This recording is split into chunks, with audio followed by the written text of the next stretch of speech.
In this video, I'm going to talk about why the work-life balance just simply does not work with ADHD. Now, there are 6 main areas that I want to talk about of why it doesn't work, but also at the end of the video, I want to explain what you can do with your ADHD to really have more balance in your ADHD life. First, we know with ADHD that the prefrontal cortex does definitely have issues with people with ADHD, and that deals a lot with executive functioning. So there's a significant amount of executive functioning deficit in our ADHD brain, and so this has a lot to do with time management, task initiation, processing, organizing. So you can see how this could definitely be a huge challenge for people with ADHD to really have a work-life balance because they can't actually do task initiation, even deal with time management. So that's a problem in itself. Second, we deal a lot with issues with time perception and even just planning and organizing because of the executive functioning issue. So we have a hard time grasping the concept of time, of when, how long something does take and what time of the day, because we can, for the third problem, which is that we deal with hyperfocus. We could be so hyper-focused and fixated on something where we don't realize how fast the time has gone by, and so that gets us in trouble with our spouse, significant other,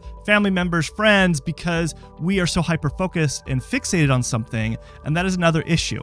But I'm going to explain to you how you can use your hyper-focus and live a more balanced life, and like I said, I'll talk about that at the end of this video. The other issue is because we have the hyper-focus and fixation, it's hard for us to do task switching, so people who want to live this life of this work-life balance isn't in the cards for us with ADHD, and actually really isn't in the cards for most people, in my opinion. Fourth, people with ADHD deal a lot with emotional dysregulation. It's something I see all the time with my patients and clients when I'm working with them, and something I've even dealt with in the past for sure, is that when we get into this spiral effect of anxiety or depression and being hypersensitive stuff, it prevents us to moving forward or even doing anything within our work, and sometimes even actually being present with our family. So that will actually sabotage the whole work-life balance that people desire to have. The fifth issue that I think is a big problem with us with people with ADHD is the inconsistency and the variability of our different ADHD symptoms. We never know when we're going to have a day that we can be super hyper-focused or a day that we're going to have this spiral depression and crawl up in a corner and not want to do anything because we have lack of motivation.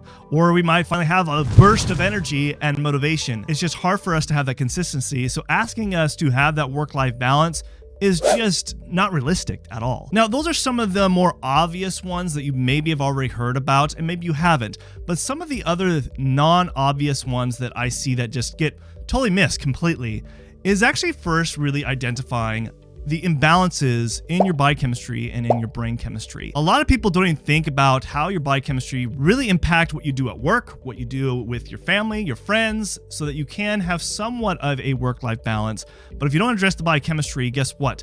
Then you really can't implement any kind of self-improvement or even be more efficient and productive at work or just be more present with your family. So what are some of the common body chemistry imbalances that you should be looking out for? So some of the most common things that I see with my patients and clients is looking at, for example, hormones. Hormones are a huge detriment to the ADHD brain when they are definitely out of balance.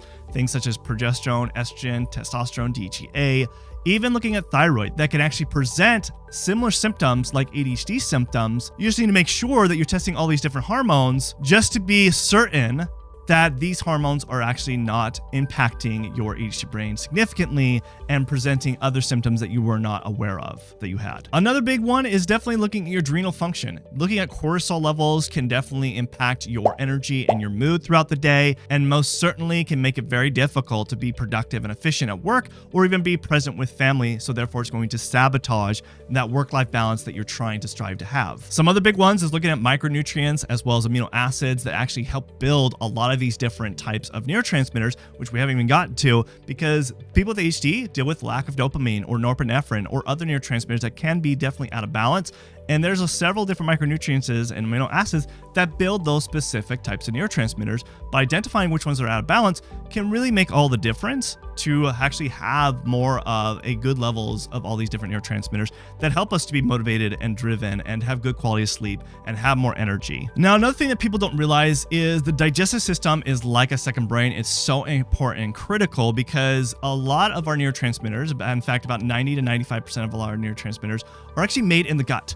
People don't realize this, but if your gut is not working optimally, guess what? Your brain is not going to work optimally. So it's important to also test this to see, okay, where are some imbalances going on here, along with even testing things like testing neurotransmitters to see if it really is a dopamine problem, or if it's a serotonin problem, or if it's other different neurotransmitters. We just need to identify which ones those are. Now, once you can actually test these and really identify where the imbalances are, then you can bring your biochemistry back into balance and really identify really what is the root cause of these problems, so that you can have that optimal focused mind, so that you can strive to have a better work life and also a family life. Now, if you need further direction and guidance on what testing and what supplementation and foods to implement, then you should download my free ADHD guide in the description below. Now, another very important thing I want to address of how you can think about the work-life balance in a different way, especially when it comes with ADHD, because in my opinion, I think the work-life balance is kind of a lie, because it's really impossible to just have everything in balance. I mean, I strive to do it all the time, but there's things you got to accept here. How I kind of look at it is there's so many things in our life that we are trying to balance all the same. If you think about it as like some juggling balls, like each ball is, maybe one ball is about work, one ball is about family life, one ball is for friends, another ball is maybe your personal passions that you have. All these different balls that you're trying to juggle, it's really hard to juggle them all at once. The thing you got to realize is some of these balls are rubber balls, and you can actually drop these balls and you don't need to worry because they're going to bounce back.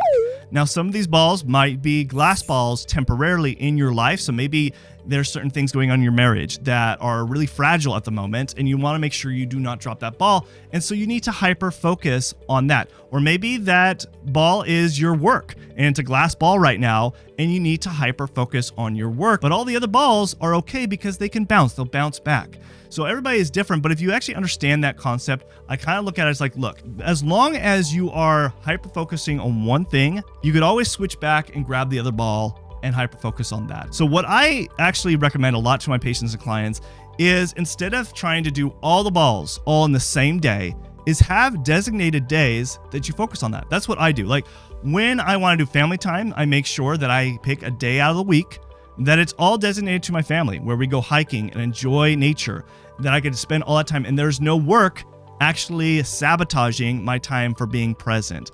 And then I have days that are very specific to work, so I can be very efficient and productive. So if you can actually batch specific days of each ball, you will find that you're able to do this counterbalancing act, and it will feel like life is a little bit more balanced. And that is what you need to do.